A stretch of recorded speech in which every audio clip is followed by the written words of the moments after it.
Nahneebahweequay, Catherine Bunch Brown Sutton, nee Sunigo, standing upright woman, was born in 1824 on the Credit River Flats. She was the daughter of Bunch Sunigo of the Eagle Dotem and Mary Polly Crane of the Otter Dotem.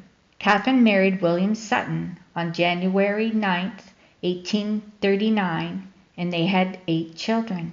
Catherine and her family were adopted into the Nawash band of the Schank Nation, who gave them a gift of 200 acres of land for her and her heirs forever, now known as Lot 34 and Lot 35, Concession 3, Sarawak Township, on the beautiful shores of Georgian Bay. Catherine and William spent $1,000 for improvements to their land, which included a house, barn, and a stable, and 30 acres cleared and cultivated. From 1852 to 1854, they lived at Garden River in Michigan, where they superintended the working of a model farm for the Wesleyan Methodists. In 1860, in protest, Catherine traveled to England to speak to Queen Victoria on behalf of the Schank Nation, asking the Queen to look into the injustices that were done to her people and herself regarding the 1857 land sale in Owen Sound.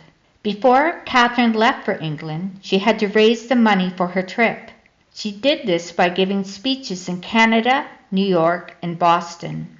Once in Britain, she also gave speeches for the Aboriginal Protection Society, where she met the Aslops, who were members and were friends with a member of Parliament, John Bright. Queen Victoria told Catherine that she would look into the matter, so Catherine returned home in the spring. The matters of the Indians in those days were handled by the Crown of England, but it was soon handed over to the new country of Canada in the hands of the very people who had everything to gain by not resolving the problem. Queen Victoria had no control of Indian affairs when this happened. Catherine Brown Sutton died 26th of September 1865 at the age of 41. She left her husband and 8 children to mourn her death. Catherine and her husband William were visiting friends at Leith that day. She had gone by small boat 6 miles across the bay.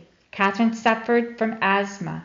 She died at home with her family around her. Her last words were, "Jesus, I want to love you better." Catherine is buried on Lot 34, Concession 3, Sarawak, in a flower garden that Catherine and her daughter Catherine built while living in their 1845 log house, which had a white picket fence with an opening to the south and one to the east. I am the great granddaughter of Nahneebahweequay. I was given her name by Elder Shirley John, Standing Upright Woman.